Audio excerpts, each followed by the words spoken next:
नमस्कार, ये basic education online channel है। अब आप सचिन कुमार से आज के समाचार सुनिए। सबसे पहले खास खबरें।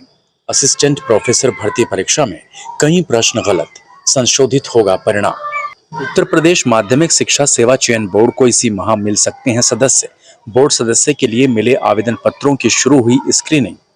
अंतर जनपदीय स्थानांतरण में जनपद के अंदर शिक्षकों की पारदर्शी स्थायी स्थानांतरण नीति लागू कर स्थानांतरण किए जाने के संबंध में आरएसएम ने लिखा पत्र। सुप्रीम कोर्ट का सुप्रीम आदेश, पेंशन बकाये का भुगतान नहीं रोक सकते। मानव संपदा पोर्टल पर विद्यालयों, नामांकित छात्रों, शिक्षकों, शिक्षा मित्रों एवं अनुदेशकों का विवरण 30 अप्रैल की संख्या के आधार पर अपडेट किए जाने के संबंध में राज्य शिक्षक पुरस्कार के लिए आवेदन हेतु अंतिम तिथि में नहीं हुआ परिवर्तन। प्राप्त आवेदनों पर 30 जून तक आख्या प्रेषित करने का आदेश। अब समाचार विस्तार से। बीएड विषय के लिए हुई असिस्टेंट प्रोफेसर की भर्ती परीक्षा में कुछ प्रश्न गलत पूछे गए तो कुछ के उत्तर गलत थे। उत्तर प्रदेश उच्चतर शिक्षा आयोग ने लिखित परीक्षा के परिणाम से पहले उत्तर कुंजी जारी की तो कई उत्तरों पर आपत्ति की गई। सभी में सुधार के बजाय परिणाम जारी कर साक्षात्कार करा लिया गया। इधर हाईकोर्ट के आदेश पर प्रश्नों की जांच हुई तो गलती सामने आई। ऐसे में अब उच्चतर शिक्षा सेवा आयोग को परिणाम संशोधित करना पड़ेगा।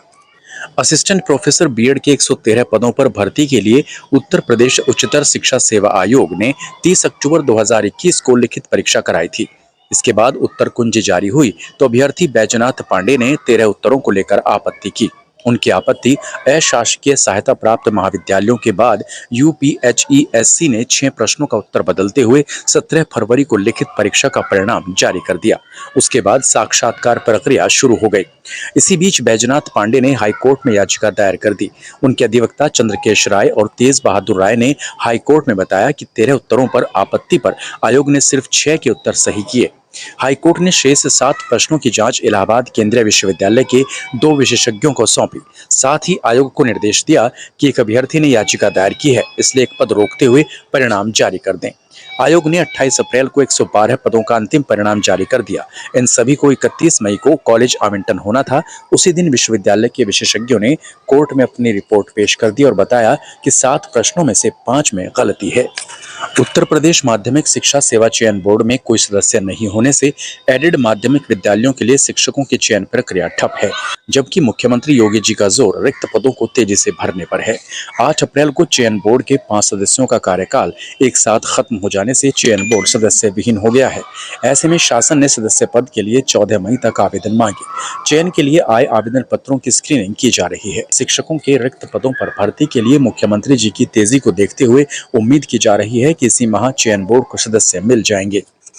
शासन में चयन बोर्ड सदस्यों के चयन के लिए प्रक्रिया गतिमान है तो उत्तर प्रदेश माध्यमिक शिक्षा सेवा चयन बोर्ड प्रवक्ता संवर्ग और प्रधानाचार्य पदों पर भर्ती की तैयारी में जुटा है। समायोजन किए जाने के बाद पीजीटी व टीजीटी के शेष बचे करीब 4700 पदों का सत्यापन फिर कराने के बाद चयन बोर्ड पदों के सापेक्ष विज्ञापन जारी करेगा। 30 मई तक कराए गए सत्यापन में कुछ पद और घट गए हैं। इसी तरह प्रधानाचार्य के लिए अत्याचित पद भी कम हुए हैं। चयन बोर्ड को बीते कार्यकाल में 8 अप्रैल 2018 को अध्यक्ष और 5 सदस्य मिले थे। 2 साल का कार्यकाल पूरा करने के बाद सदस्यों का कार्यकाल 2 साल और बढ़ाए जाने के साथ 8 अप्रैल 2022 को खत्म हो गया, जबकि चयन बोर्ड अध्यक्ष वीरेश कुमार का कार्यकाल 8 अप्रैल 2023 तक यानी 1 साल से भी कम रह गया है।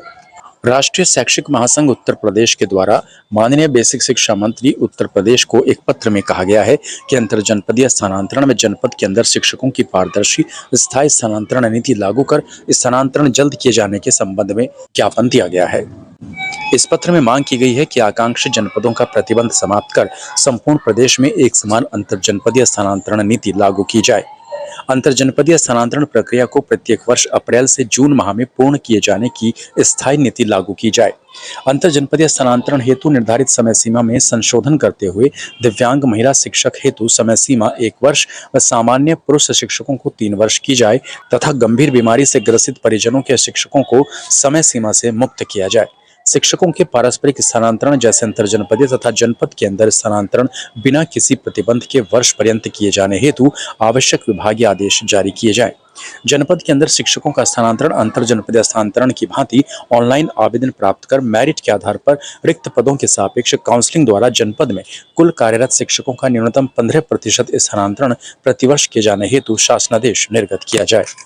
मानव संपदा पोर्टल पर अपडेशन के लिए बेसिक शिक्षा परिषद के पत्र दिनांक 12 अप्रैल 2022 द्वारा निर्देश दिए गए थे कि इस क्रम में दिनांक 12 जून 2022 तक समस्त कार्रवाई पूर्ण कर ली जाए। दिनांक 30 अप्रैल 2022 को विद्यालय में पंजीकृत छात्र संख्या के आधार पर छात्र संख्या भी अद्यावधिक की जाए।